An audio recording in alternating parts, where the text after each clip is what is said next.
안녕하세요. 미래기술 신산업 카페 뉴스 읽어주는 바리스타 이원규입니다.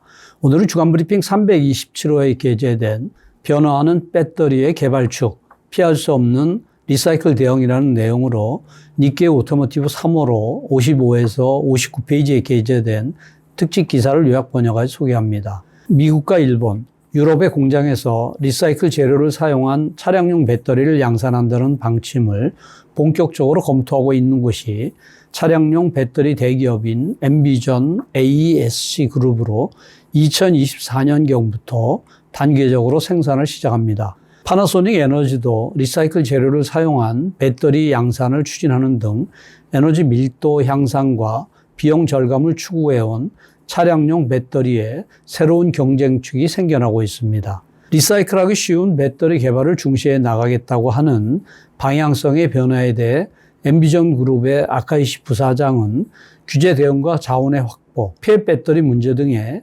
관점에서 배터리의 리사이클은 피할 수 없는 상황이 되었다고 말합니다. 배터리 업체들은 오랜 기간 에너지 밀도 향상과 코스트 절감에 매진해 왔는데 이와 함께 향후에는 리사이클 기술이 경쟁력을 좌우하게 될 전망입니다. 엠비전 그룹은 배터리의 연간 생산 능력을 2026년에 300GWh로 확대해 나갈 계획인데 이것은 2022년 대비 15배가 됩니다. 미국과 일본, 유럽에서 새로운 공장 건설을 추진하고 있으며 이들 거점에 배터리를 리사이클하는 프로세스를 도입해 나갈 방침이라고 합니다. 배터리 업체들이 대응해야 하는 규제는 유럽연합의 배터리 리사이클 규제와 미국의 인플레이션 억제법입니다. 유럽 규제의 골자는 2027년부터 전기 자동차의 리튬이온 전지 등을 대상으로 코발트, 리튬, 니켈 등 리사이클 재료 사용량을 공개하도록 요구하고 2030년부터 리튬이온 전지가 탑재된 제품의 리사이클 재료 사용을 의무화하는 것입니다. 미국의 인플레이션 억제법은 전기차 구매자에 대한 세금 공제 조건이 포인트가 됩니다. 조건 중 하나로 배터리 재료의 주요 광물 중 조달 가격의 40%가 미국과 자유무역협정 FTA를 맺는 국가에서 추출 또는 처리되거나 북미, 미국, 캐나다, 멕시코에서 재활용된 것이어야 합니다. 또한 중국을 포함한 우려되는 외국의 사업체가 관여하는 부품이나 중요 광물이 포함될 경우 공제 대상에서 제외할 방침입니다. EU와 미국이 규제 강화에 움직이는 것은 전기차용 배터리가 에너지 안전 보장이나 산업 육성의 관점에서 중요해지고 있기 때문입니다. 배터리 업계 내에서는 지나치다는 목소리도 나오지만 배터리 재료의 재활용과 현지 조달을 강화해 나가는 것 외에는 다른 방법은 없을 것이라고 합니다. 중장기적인 관점에서는 자원 확보에 대한 대응도 중요합니다. 차량용 리튬이온 전지의 2022년 시장 규모는 야노경제연구소의 전망으로 약 443GWh, 업계 내에서는 500GWh에 육박한다는 의견도 많은데 이것은 전년 대비 2배 안팎의 성장세로 여전히 확대되고 있습니다. 차량용 배터리 규모는 10년 이내에 10배까지 커질 가능성이 있습니다. 자동차 회사의 전기차 투입 계획과 배터리 업체의 생산 예정을 고려하면 3TWh, 그러니까 3000GWh, 더 나아가 5TWh 규모의 연간 생산량이 될 수도 있습니다. 수요가 늘어나면 당연히 코발트나 리튬, 니켈과 같은 주요 재료 확보 경쟁이 치열해질 것인데 재료의 시장 가격도 상승하고 있는 추세입니다. 이런 상황은 높은 코스트가 걸림돌이었던 배터리 리사이클의 추진에 훈풍이 될 것입니다. 배터리 리사이클은 폐 배터리 문제의 해결책이라는 측면도 있습니다. 전기차용 배터리의 내용 연수는 10에서 15년으로 2032년에는 전 세계적으로 500GWh 전후의 폐 배터리가 발생할 것으로 보입니다. 중량으로 환산하면 200만에서 300만 톤이 될 것이라고 합니다. 배터리 리사이클의 능력은 현재 전 세계적으로 50만 톤 정도로 배터리의 폐기량이 계속 증가하면 처리가 불가능합니다. 또한 현재는 폐 배터리를 시멘트 재료나 금속 스크랩 등으로 전용하는 리사이클이 대부분입니다. 규제 대응이나 자원 확보 등의 관점을 고려하면 폐 배터리를 처리하여 다시 배터리 재료로서 사용하는 폐루프 리사이클이 요구될 것입니다. 아카이시 부사장은 2040년에는 차량용 배터리의 80%가 리사이클 재료를 사용하게 될 것이라고 예측합니다.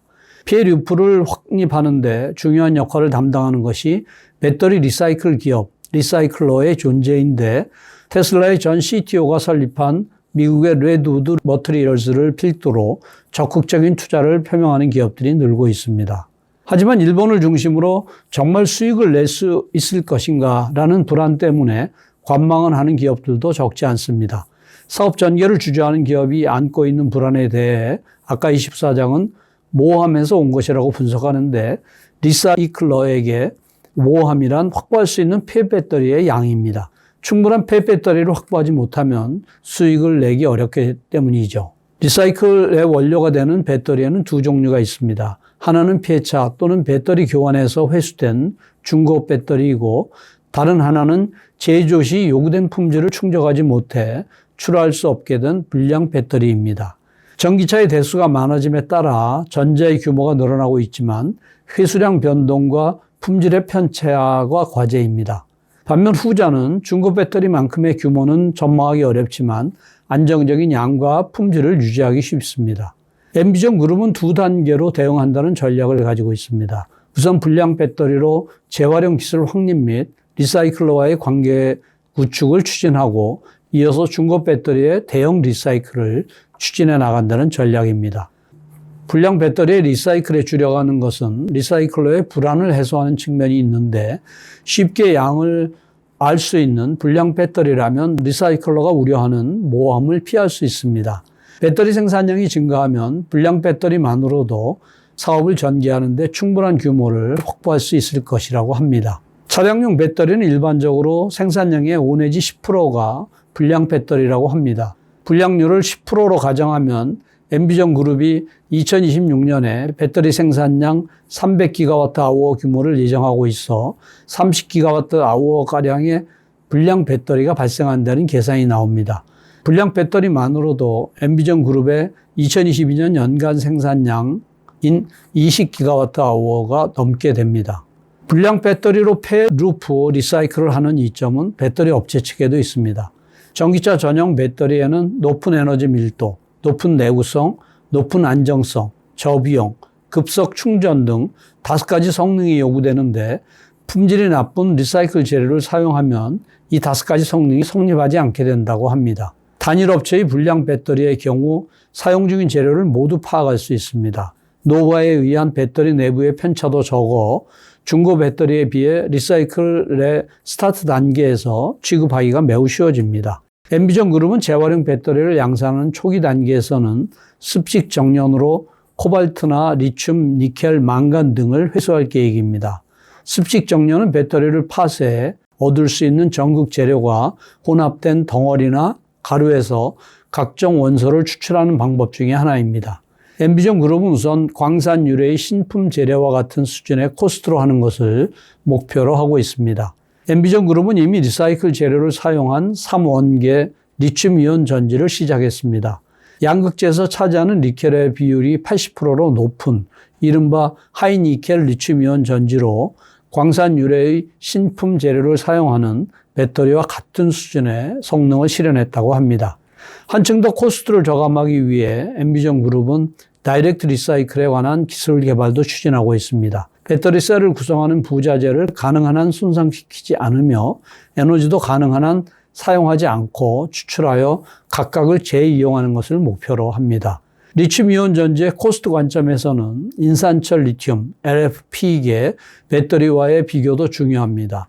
낮은 재료 코스트 때문에 LFP를 선택하는 전기차가 증가하고 있지만 리사이클까지 포함해서 고려한다면 LFP는 3원계보다 뒤떨어진다고 합니다. LFP에서는 리사이클을 위해 회수할 수 있는 것이 철 등 단가가 낮은 재료에 한정되기 때문입니다.